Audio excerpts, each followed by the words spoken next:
ዛሬ በፋርስ አድማስ ላይ ከሚሰሙት ነጎድጓዳዊ የፍንዳታ ድምጾችና ሰማዩን ከሚሰነጥቁት ተምዘግዛጊ የሚሳኤል እሳቶች ጀርባ የሌላ ጡንቸኛ ኃይል እጅ አለበት መባል ጀምሯል።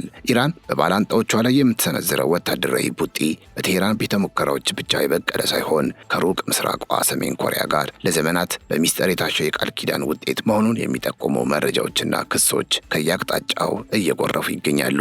የፋርሳውያንን ረቂቅ ያስተሳሰብ አቅምና የፒዮንግያንግን የሚሳኤል ቴክኖሎጂ ያጋመደው ይህ ጥምረት ዛሬ በጦር ግንባር ላይ ፍሬውን እያሳየ ይገኛል ተብሏል። ይህንን ሚስጥራዊ ግንኙነት በተመለከተ በቴክሳስ አንጀሎ ስቴት ዩኒቨርሲቲ የደህንነት ጥናት ክፍል የፖለቲካ ሳይንስ ፕሮፌሰር የሆኑት ብሩስ ቤክቶል ለፎክስ ኒውስ በሰጡት ምስክርነት ግንኙነቱን ሲገልጹ ቴህራን በአሁኑ ወቅት በእስራኤልና በአሜሪካ ኢላማዎች ላይ የምትተኩሳቸው የሚሳኤል አይነቶች አንዳንዶቹ በቀጥታ ከፒዮንግያንግ የተገዙ ወይም በሰሜን ኮሪያ ቴክኖሎጂ ላይ የተመሰረቱ መሆናቸውን ያረጋግጣሉ።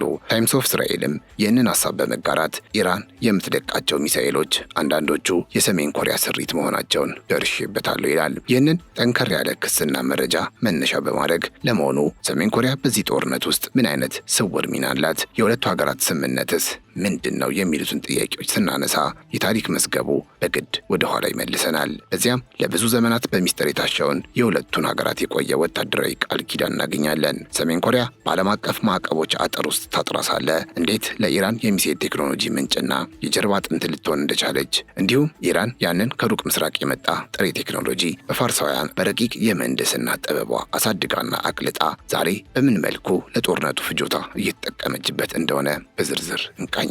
የምዕራባውያን የስለላ ተቋማት የአፈንጋጮች አጋርነት እያሉ የሚጠሩት ይህ ግንኙነት በዓለም አቀፍ ፖለቲካ ውስጥ የፈጠረውን አዲስ የኃይል ሚዛን እንመለከታለን። ለመሆኑ አፈንጋጭነት ምንድን ነው? ከምንስ ነው የሚያፈነግጡት ብለን ስንጠይቅ ምዕራባውያን ካስቀመጡት ዓለም አቀፍ ሕግና የዲፕሎማሲ መስመር ውጭ መጓዝ እንዲሁም እነሱ የገነቡትን ዓለም አቀፍ ስርዓት መገዳደር አፈንጋጭነት ያስብላል ወይ የሚለው የብዙዎች ክርክር ነው። ፒዮንግያንግ ሻጭ፣ ቴህራን ደግሞ ገዢና ቴክኖሎጂውን አፕዴት አድርጋ ተጠቃሚ ሆነው የገነቡት ይህ ወታደራዊ ድልድይ ዛሬ በባህረ ሰላጤው ላይ እየታየ ላለው አስገራሚ ጦርነት ድራማ እንዴት ዋነኛ ተዋናይ ሊሆን እንደቻለ ሚስጥራዊውን መጋረጃ አንድ በአንድ እንገልጣለን። ከዚህም ባሻገር በፒዮንግያንግ ቤተ መንግስት ተቀምጠው የጦርነቱን እያንዳንዱን እንቅስቃሴ በትኩረት የሚከታተሉት ኪም ጆንግ ኡን በዚህ ቀውስ ውስጥ ምን አይነት ትምህርት እየቀሰሙ ነው የሚለውን የሚመለከት አንድ ሪፖርትም እናቀርብላቸዋለን። ሰሜን ኮሪያ የጦር መሳሪያዎቿን በኢራን እጅ በመጠቀም በዓለም አቀፍ ደረጃ ሊገኝ የማይችል ተግባራዊ የጦር ሜዳ ሙከራ እያደረገች ነው የሚለው የሪፖርት ነግበኔ ያሉ የሚመስሉት ኪም በዚህ ጦርነት ውስጥ እየቀሰሙት ያለው ትምህርት ምን ይመስላል? የጀመሩት ወታደራዊ ዝግጅትስ ምንድን ነው የሚለውን አብረን እናስደምጣቸዋለን። እናንተ ብቻ ቻናላችንን ሰብስክራይብ፣ ይህን ቪዲዮ ላይክ አድርጋችሁ እስከ መጨረሻው አብራችሁ እንድትቆዩ ጋብዛችኋለን። ካፍታ ቆይታ በኋላ ተመልሰን እንገናኝ። በግንባታ ፍጥነታችን የምንታወቀው ዴማ ሆፕ ሪል ስቴት ከሾላ መብራት 50 ሜትር ዝቅ ብሎ G+16 በሆነው አዲሱ ሳይታችን በከፊል ግንባታ ከባለ 1 እስከ ባለ 3 መኝታ ዘመናዊ ቤቶችን ባለ 1 መኝታ 77 ካሬ በ15% ቅድመ ክፍያ ማለትም በ1.4 ሚሊዮን ብር ከፍለው ቀሪውን በግንባታ መሰረት በ2 ዓመት የመረከቢያ ጊዜ ውስጥ የሚጨርሱበት እንዲሁም የንግድ ሱቆችን ከ12 ካሬ እና ከ1 ሚሊዮን 800 ሺህ ጠቅላላ ክፍያ ጀምሮ እየሸጥን እንገኛለን።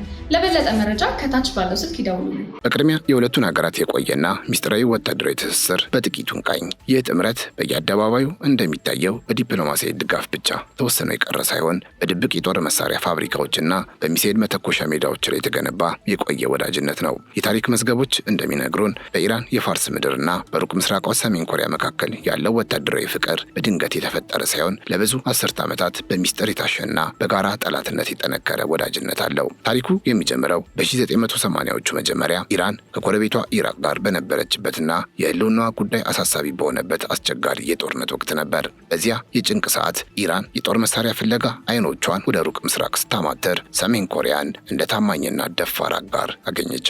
በወቅቱ የነበረው ግንኙነት ከመደበኛ የንግድ ልውውጥ ባለፈ የአለውልሽ አይነት መልክ ነበረው። ሰሜን ኮሪያ በዓለም አቀፍ ደረጃ ብዙ የማዕቀብ ማዕት እየተሸከመች ብትሆንም ለኢራን ግን ዘመናዊ ሚሳኤሎችንና ከባድ የጦር መሳሪያዎችን የምትሰጥ ቁልፍ አቅራቢ ሆነች።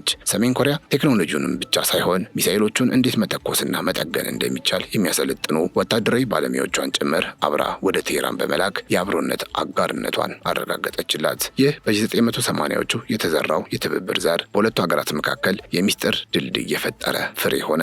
ኢራን ለሰሜን ኮሪያ እጅግ አስፈላጊ የሆነውን የነዳጅ አቅርቦት ስታቀርብ፣ ሰሜን ኮሪያ ደግሞ በምላሹ የኢራንን የሚሳኤል ኢንዱስትሪ ከጽንስ እስከ ልደት ድረስ ኮትኩታ አሳደገች። ይህ በታሪክ አጋጣሚ ሳይሆን ሁለቱም ሀገራት የምዕራባውያንን የበላይነት ለመቋቋም የቆረጡበት፣ አንዱ ለሌላው መጠጊያ የሆኑበትና ለዛሬው ዘመናዊ ሚሳኤል ጥምረት መሰረት የጣለበት ወሳኝ የታሪክ ምዕራፍ ነበር።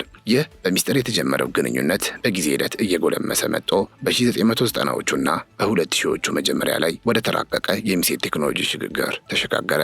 የዚህ የታሪክ ሂደት ትልቁ ማሳያ እንደ አውሮፓውያን አቆጣጠር በ2005 ተመዘገበ።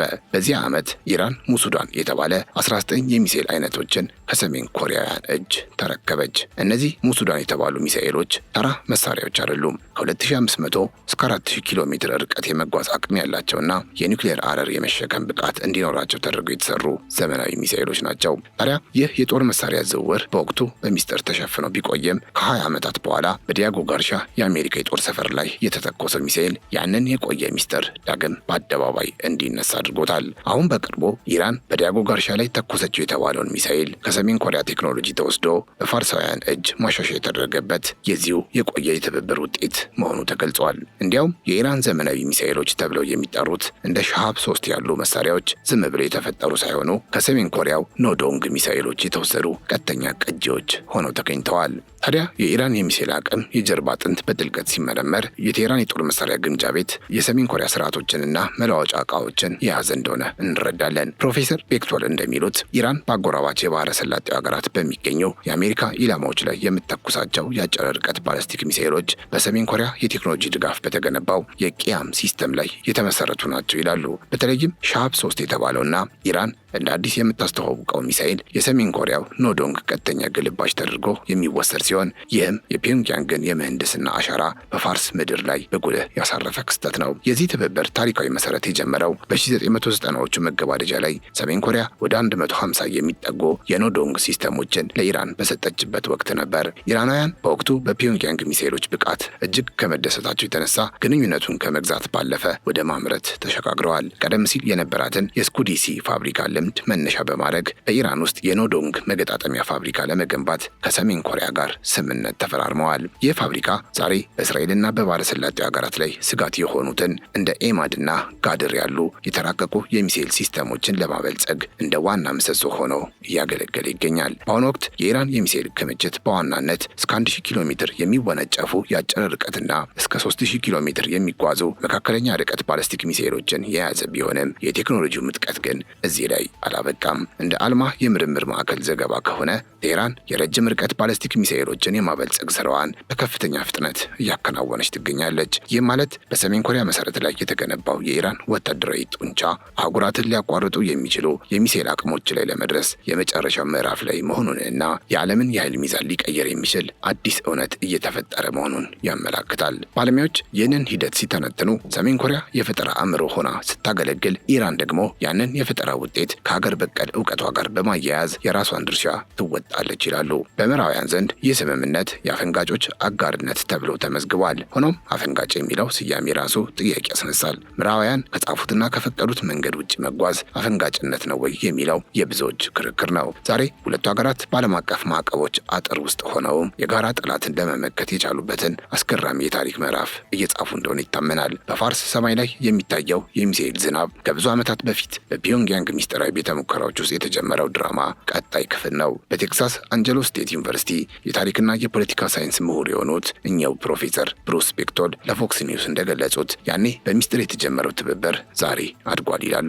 በዚህም ሰሜን ኮሪያ ሻጭ፣ ኢራን ደግሞ ገዢ ሆነው ምስራቁን ዓለም እያናወጡት ይገኛሉ። በዚህ ሂደት ውስጥ ሰሜን ኮሪያ የቴክኖሎጂ ምንጭ ስትሆን፣ ኢራን ደግሞ ያንን ቴክኖሎጂ በነዳጅ እየገዛችና የፋርሳውያንን የላቀ የምህንድስና አቅም በመጠቀም የጦር ክምችቷን በከፍተኛ ደረጃ እያሳደገች ትገኛለች። ዛሬ ቴህራን የምትተኩሰው ሚሳኤል ከጀርባው የፒዮንግያንግን ጥበብና የፋርስን ጽናት አጣምሮ የያዘ የቃል ኪዳን ውጤት መሆኑ ይታመናል። ፕሮፌሰር ቤክቶል እንደሚሉት ይህ ትስስር ኢራን በሚሳኤል ምርት ራሷን የቻለች ሀገር አድርጓታል። ሰሜን ኮሪያ የቴክኖሎጂ ምንጭ በመሆን መሰረቱን ስትጥል፣ ኢራን ደግሞ ያንን መሰረት ተጠቅማና የፋርሳውያንን የሚያሳዝንን የሜካኒካል ጥበብ ጨምራበት የጦር ክምችቷን በአይነትና በመጠን አሳድጋለች። ዛሬ በፋርስ ሰማይ ላይ የሚታየው አንዳንዱ የሚሳኤል ብልጭታ የፒዮንግያንግን ግዙፍ ብረትና የቴህራንን ረቂቅ ጥበብ አጣምሮ የያዘ በዓለም አቀፍ ማዕቀቦች አጥር ውስጥ የበቀለ የአፈንጋጮች ውጤት ነው ተብሏል። ይህ የጥበብና የቴክኖሎጂ ግኝትም እንደ እስራኤል ላሉ የቀጠናው ተዋናዮች ትልቅ የራስ ምታት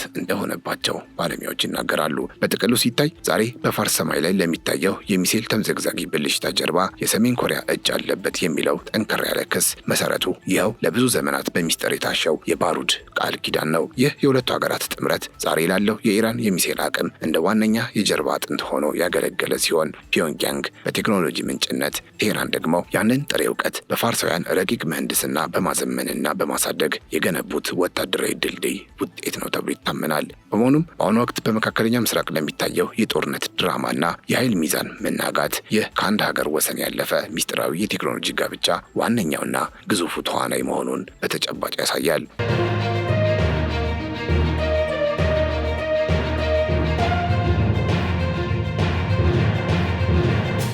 በሌላ በኩል አሁን ላይ በኢራን ምድር እየተካሄደ ያለው ጦርነት ለሰሜን ኮሪያ መሪ ኪም ጆንግ ኡን ትልቅ የትምህርት መድረክ ሆኖ እያገለገለ እንደሚገኝም ይታመናል። ኪም በኢራን ላይ የሚሰነዘሩ የአየርና የሚሳኤል ጥቃቶችን በትኩረት በመከታተል የአሜሪካን ወታደራዊ ስልቶችና የታክቲክ ድክመቶች በጥናት እየለዩ እንደሆነ ተንታኞች ይናገራሉ። በተለይም የኢራን አመራሮች ላይ የሚፈጸሙ ግድያዎች ሰሜን ኮሪያ የራሷን መሪዎች ደህንነት ለመጠበቅና አማራጭ የትዕዛዝ ማዕከላትን ለማዘጋጀት እንድትገፋፋ አድርጓታል። ይህ ሁኔታ ፒዮንግያንግ የራሷን የጦር ዝግጁነት እንድትፈትሽና የወደፊት የጦርነት ስልቶቿን ከዘመኑ የቴክኖሎጂ ሽግግር ጋር እንድታጣጠም ትልቅ እድል የፈጠረላት ይመስላል። ከሁሉም በላይ ግን የኢራን ጦርነት ለሰሜን ኮሪያ የኒውክሌር ጦር መሳሪያ መኖር ለስርዓቱ ህልውና ወሳኝ መሆኑን በድጋሚ ያረጋገጠ ክስተት ተደርጎ ተወስዷል። ፒዮንግያንግ የኒውክሌር ጦር መሳሪያ ከሌለ እንደ ኢራን በቀላሉ ጥቃት ሊሰነዝርብኝ ይችላል የሚል ስጋት ስላላት ከእንግዲህ የኒውክሌር ትጥቅ መፍታትን በሚመለከት የሚደረጉ ድርድሮችን ሙሉ በሙሉ ውድቅ አድርጋለች። ለኪም ጆንግ ኡን የኒውክሌር አቅም ለድርድር የሚቀርብ ጉዳይ ሳይሆን የሀገሪቱ የደህንነት ዋስትናና የአሜሪካን ወረራ መከላከያ ብቸኛው ጋሻ ነው። በመሆኑም በኢራን ላይ የደረሰው ወታደራዊ ጥቃት ሰሜን ኮሪያ የኒውክሌር ፕሮግራሟን ይበልጥ እንድታፋጠንና ያላትን ክምችት ለድርድር እንዳታቀርብ አድርጓታል ይባላል። ከዚህ ባሻገር የሰሜን ኮሪያ የሚሳኤል ቴክኖሎጂ በኢራን እጅ መገኘቱ ብቻ ሳይሆን ኢራን እነዚህ መሳሪያዎች ተጠቅማ የምታሳየው የመከላከልና የማጥቃት አቅም ለፒዮንግያንግ ትልቅ ሞራል ሆኖላታል። ኢራን የአሜሪካንና የእስራኤልን ጥቃት መቋቋም መቻሏ ሰሜን ኮሪያም ራሷን መከላከል እንደምትችል ያመነችበት ማሳያ ተደርጎ ተወስዷል። የፒዮንግያንግ ባለሙያዎች የኢራንን የሚሳኤል ምላሾች ውጤታማነት በመገምገም የራሳቸውን የማጥቂያ ስልቶች እያሻሻሉ ይገኛሉ ተብሏል። ይህ የጋራ ተሞክሮ ሁለቱ ሀገራት ምንም እንኳ በመልክዓ ምድር ቢራራቁም በወታደራዊ አስተሳሰብና በስትራቴጂካዊ ግብ ግን ምን ያህል የተሳሰሩ መሆናቸውን በግልጽ የሚያሳይ ነው። በተጨማሪም የሁለቱ ሀገራት ትብብር በጥሬ ገንዘብና በነዳጅ ልውውጥ ላይ የተመሰረተ መሆኑ ማዕቀቦችን ተቋቁሞ ለመቀጠል ያስቻላቸው የኢኮኖሚ ደም ስር ነው። ሰሜን ኮሪያ ለምታቀርባቸው የላቁ መለዋወጫዎችና ቴክኒካዊ ድጋፎች ከኢራን የምታገኘው የነዳጅ አቅርቦት የሀገሪቱን ወታደራዊ ኢንዱስትሪ ለማንቀሳቀስ ወሳኝ ሚና ተጫውቷል። ይህ አይነቱ የንግድ ልውውጥ በዓለም አቀፉ የገንዘብ ዝውውር ስርዓት ውስጥ የማይያዝ በመሆኑ ምዕራባውያን በሁለቱ ሀገራት ላይ የጣሉት ማዕቀብ የሚፈለገውን ውጤት እንዳያመጣ እንቅፋት ሆኖበታል። በዚህ ምክንያት ሁለቱ ሀገራት እርስ በርሳቸው እየተደጋገፉና የጦር መሳሪያ አቅማቸውን እያሳደጉ ለምዕራባውያን የበላይነት ትልቅ ፈተና መሆናቸውን ቀጥለዋል። በተጨማሪም የኢራን የሚሳኤል አቅም አሁንም በአብዛኛው የአጭርና የመካከለኛ ርቀት መሳሪያዎች ላይ ያተኮረ ቢሆንም የረጅም ርቀት ሚሳኤል ልማት ግን በከፍተኛ ደረጃ ላይ እንደሚገኝ ይገመታል። ይህ ልማት በሰሜን ኮሪያ የረጅም ርቀት የሚሳኤል ተሞክሮ የታገዘ መሆኑንና ምናልባትም ወደፊት አህጉር አቋራጭ የሚሳኤል አቅም እንዲኖራት ሊያደርግ እንደሚችል ግምት አለ። የሰሜን ኮሪያ ባለሙያዎች በኢራን የሚሳኤል ፋብሪካዎች ውስጥ ያላቸው ተሳትፎ ቴክኖሎጂው ከአንድ ትውልድ ወደ ሌላው እንዲሸጋገርና እንዲሻሻል አድርጓል ተብሎ ይታመናል። ይህ የቴክኖሎጂ ሽግግር ለኢራን ብቻ ሳይሆን ለሰሜን ኮሪያም መሳሪያዎቿን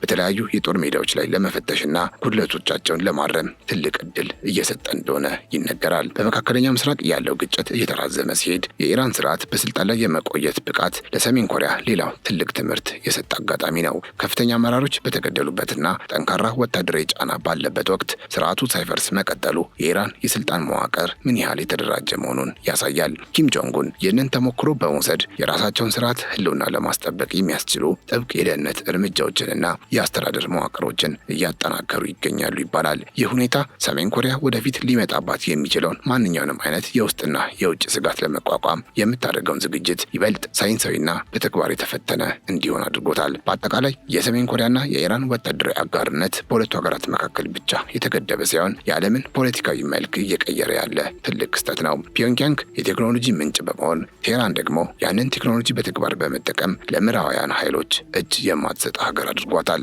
ምንም እንኳ አልፎ አልፎ ሁለቱ ሀገራት አንዳንድ ዲፕሎማሲያዊ መራራቆች ቢስተዋሉባቸውም ባለፉት 10 ዓመታት የተገነባው ወታደራዊና ቴክኒካዊ ትስስር ግን በቀላሉ የሚበጠስ አይደለም ሲሉ ባለሙያዎች ይናገራሉ። ሁለቱ ሀገራት የዓለም ስጋት ተብለው ቢፈረጁም በተግባር ግን እርስ በርስ በመደጋገፍና የጋራ ጥቅማቸውን በማስጠበቅ ረገድ ያሳዩት ጽናት ለሌሎች ሀገራትም እንደ ምሳሌ ሊወሰድ ይችላል ይባላል። በጥቅሉ የኢራንና የሰሜን ኮሪያ ወታደራዊ ትስስር ከመደበኛ የጦር መሳሪያ ልውውጥ ባለፈ አንዱ ለሌላው ህልውና ጋሻና ምርኩዝ የሚሆንበትን የጋራ የመላመድ ስልት ወይም አዳፕቲቭ ስትራቴጂ ሆኖ እያገለገለ ይገኛል። ቴህራን በጦር ሜዳ ላይ የምታሳየው መከላከልና የምትከፍለው መስዋዕትነት ለፒዮንግያንግ ተግባራዊ የላቦራቶሪ ምርምር ሆኖ በማገልገሉ ኪም ጆንጉን የምዕራባውያንን የጥቃት ስልት እንዲረዱና የኒውክሌር አቅማቸውን ለድርድር የማያቀርቡበት ብቸኛ የህልውና ዋስትና መሆኑን እንዲያጸኑ አድርጓቸዋል። ይህ በነዳጅ በጥሬ ገንዘብና በቴክኖሎጂ ችግር የተገመደው ሚስጥራዊ የኢኮኖሚ ደም ስር የዓለም አቀፍ ማዕቀቦችን አቅም በማዳከም ሁለቱ ሀገራት እርስ በርስ እየተደጋገፉ የዘመናዊ ሚሳኤል ባለቤት እንዲሆኑ በር ከፍቶላቸዋል። በመሆኑም ይህ ጥምረት ርቀትንና መልክዓ ምድርን ያሸነፈ በጋራ ስጋትና በወታደራዊ ሳይንስ የተገነባ ቃል ኪዳን በመሆኑ ወደፊትም ቢሆን የዓለምን የኃይል ሚዛን በመገዳደር ረገድ የማይበጠስና ለምዕራባውያን ስትራቴጂስቶች ዋነኛ ራስ ምታት ሆኖ እንደሚቀጥል ይታመናል።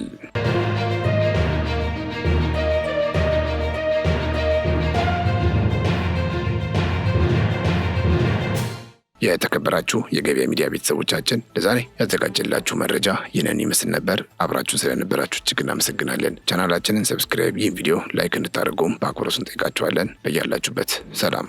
በግንባታ ፍጥነታችን የምንታወቀው ዴማ ሆፕ ሪል ስቴት ከሾላ መብራት 50 ሜትር ዝቅ ብሎ G+16 በሆነው አዲሱ ሳይታችን በከፊል ግንባታ ከባለ 1 እስከ ባለ 3 መኝታ ዘመናዊ ቤቶችን ባለ 1 መኝታ 77 ካሬ በ15% ቅድመ ክፍያ ማለትም በ1.4 ሚሊዮን ብር ከፍለው ቀሪውን በግንባታ መሰረት በ2 ዓመት የመረከቢያ ጊዜ ውስጥ የሚጨርሱበት እንዲሁም የንግድ ሱቆችን ከ12 ካሬ እና ከ1,800,000 ጠቅላላ ክፍያ ጀምሮ እየሸጥን እንገኛለን። ለበለጠ መረጃ ከታች ባለው ስልክ ይደውሉልን።